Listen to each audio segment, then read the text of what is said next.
জয় জয় গৌর। কেমন আছেন সবাই? আশা করি সবাই ভালো আছেন।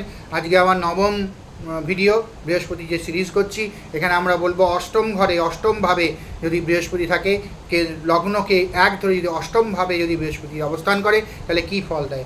অষ্টম ভাব হলো আয়ু, গোপন কোনো বিদ্যা, গোপন বিষয়, আপনার জীবনের কোনো গোপন জিনিস, আপনার মধ্যে কোনো গোপন রাগ, গোপন দুঃখ, গোপন কথা যেটা আপনি চেপে রেখেছেন, পারিবারিক কোনো একটা বিষয় আপনি জেনে গিয়েছেন যেটা আপনি গোপনভাবে রেখে দিয়েছেন, উত্তরাধিকার, আকস্মিক পরিবর্তন, গুপ্ত জ্ঞান, এইসব বোঝায়। এবার বৃহস্পতি এই জায়গায় বসে জেনারেলি ভালো করে, ঠিক আছে, কিন্তু ওই যে গোপন যদি কিছু আপনি জেনে যান তাহলে খুব মুশকিল। একটা তো খারাপ করবেই, এই জায়গায় বসে সে জায়গায় একটা ক্ষতি তো করবেই।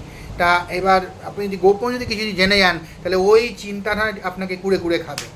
আপনি কোনো একটা গোপন কিছু একটা ব্যাপার, পারিবারিক কিন্তু হয় ব্যাপারটা, যেটা জেনে গিয়েছেন, যেটা আপনি কাউকে বলতে কোনো দিন পারবেন না সারা জীবনে, আপনাকে ওই চিন্তা নিয়েই মরতে হবে, ওই চিন্তাটা সঙ্গে নিয়ে আপনাকে যেতে হবে, কি সারা জীবন ওই চিন্তাটা আপনাকে কুড়ে কুড়ে খাবে। যাকে আবার ভালো কিছু বলি, অষ্টমে বৃহস্পতি থাকলে জাতকের মধ্যে আধ্যাত্মিকতা, গুপ্ত বিদ্যা, জ্যোতিষ এবং ধর্মতত্ত্বের বিষয়ে খুব জ্ঞান অর্জন করার একটা চেষ্টা থাকে, আগ্রহ থাকে। এইগুলোতে তারা ভালো হতে পারে যদি অন্যান্য গ্রহ যদি সাপোর্ট যদি করে। জাতক প্রায়শই গভীর চিন্তাশীল হয়, দার্শনিক মনের হয়ে থাকে, একটা কাজ করতে গেলে 10 বার চিন্তা করে, ভাবনা করে, সব কিছু জানে।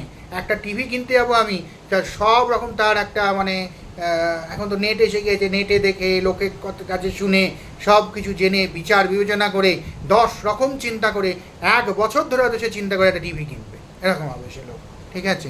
দীর্ঘায়ু হয়, সাধারণত ভালো ফল দেবে বৃহস্পতি। এখানে আয়ুর ক্ষেত্রে বৃহস্পতি শুভ গ্রহ, অষ্টমে বসেও সে ভালো ফল দেবে, কিন্তু আয়ু ভালো হলেও তার কিন্তু সব সময় মনে হবে আমি এই মরে যাব, এই মৃত্যু ভয় তার মধ্যে থাকবে, খুব মনে হবে এই মরে যাবো, মরার আগে তার মৃত্যু ভয় চলে যাবে, এটাই সবচেয়ে মজার কথা। কিন্তু তার আগে অবধি বারবার তার মনে হবে আমি বোধহয় মরে যাবো, আমাকে বোধহয় দেখতে হবে, জানতে হবে আমার মৃত্যুর দিনটা কবে, এরকম মনে হবে। সে সুস্থ, তাও তার মনে হবে যে কোনো সময় মরে যেতে পারি। অকস্মাৎ প্রাপ্তি হবে, অচানক, হঠাৎ, অপ্রত্যাশিতভাবে, যেখানে কোনো সম্ভাবনাই নেই সে জায়গা থেকে সে টাকা পেয়ে যাবে, ঠিক আছে, অর্থ পেয়ে যাবে, সম্পত্তি পেয়ে যাবে।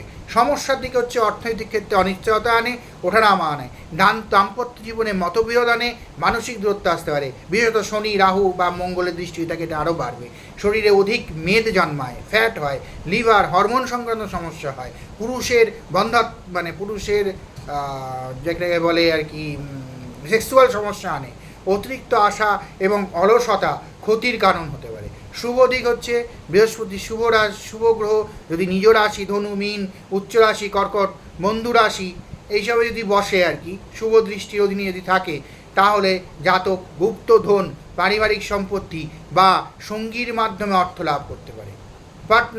আপনার পার্টনার খুব ভালো কাজ করে, খুব ভালো কিছু একটা, তার কোনো একটা কিছু প্রাপ্তি হলো, সে বড় কোনো একটা কাজ পেলো, তার পারিবারিক দিক থেকে কোনো অর্থ হলে এসব আপনার হতে পারে, ঠিক আছে। ধর্মীয় সামাজিক কাজে প্রচুর উন্নতি করে, সম্মান লাভ করে, বিপদে রক্ষা পাওয়ার মতন আশীর্বাদ থাকে এদের মধ্যে, ঠিক আছে। মৃত্যুর আগে এদের একটা মনে রাখবেন, অষ্টমী যদি বৃহস্পতি থাকে, মৃত্যুর আগে এরা বুঝতে পারে, একদিন আগে হলেও তারা বুঝতে পারবে আমি মারা যাবো, এবং তখন কিন্তু আর মরে যাওয়ার ভয়টা থাকে না। আগেই বলছিলাম সারাক্ষণ ধরে ভয় এই মরে যাবে, এই মরে যাবে, এই মরে যাবে, যখন এই ভয়টা মনে একটা কাটানোর চেষ্টা করে, যতক্ষণ সে কাটানোর চেষ্টা করছে ততক্ষণ বুঝতে পারে সে বেঁচে থাকবে, কিন্তু যে মুহূর্তে একদিন আগে সে বুঝতে পারে আমি আর বাঁচবো না এবং সে স্যারেন্ডার করে দেবে, তখন তার মৃত্যু হবে, ঠিক আছে। এক কথায় বৃহস্পতি এখানে বসে রহস্যময়তার একটা বাড়িয়ে দেয়, তার মধ্যে একটা আধ্যাত্মিক একটা লিঙ্ক আসে, যে ভবিষ্যৎ সে বুঝতে পারে, স্বপ্ন অনেক কিছু দেখতে পায়, যা হবে সেটা তার স্বপ্নে আগে বুঝতে পারে, ঠিক আছে। এটা একটা আশীর্বাদ তার জীবনে, মোটামুটি ভালো, খারাপ কিছু নয়। ভালো থাকবেন সবাই, তাই জয় গৌর।